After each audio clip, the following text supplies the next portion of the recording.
Over the winter, I've rested my vegetable garden. Now, you'll know that I produce a lot of edibles from this space. These garden beds were made up using compost made from the green rubbish bins, of which about 80% is compostable. Now, this highlights a really serious problem if we don't compost properly. You see, the rubbish bins that we have at home, that green bin, well, that's the source of this material. In fact, with a little bit of green waste composted, it's absolutely fabulous. But when you get contaminants like glass in there, that's because people are not throwing their glass bottles in the yellow bin, they're actually throwing it into the green bin. It's not ideal. And under normal circumstances, this compost couldn't be used in a home garden environment. It would be sent to landfill, which completely defeats the purpose of composting.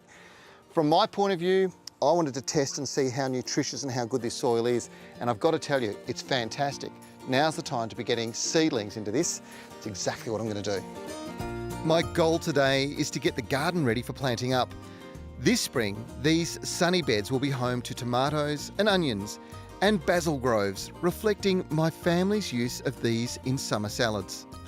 Now, the first thing that I've done and that you should be doing at home is cultivating the soil. So I've really turned this soil over. It's nice and loose and friable. But the next bit's vitally important. These raised garden beds are incredibly productive. And what I've done is I've constantly harvested from them and improved the soil after harvesting. Now, I've used slow and controlled release fertilisers during the growing season, but when it comes to enriching this soil, which has had a bit of time to rest, this is what I use to get the very best results. Now, this is blood and bone. It's an old trick that many people have used. What we would do is we would take this, we'd be putting around about 150 grams per square metre over the garden bed. That's around about 3 to 4 handfuls per square metre. But if you really want to get the best results, what you've got to do is spread this out and then cultivate it in. Watering the topsoil in after applying is vitally important. Letting it sit for a few days and rest. The seedlings are going to sit here for that time too. It's important to remember that they were grown in nurseries. They tend to be a bit soft, so hardening them up in the environment that will be their new home for their life for a week or so before planting is a really good idea.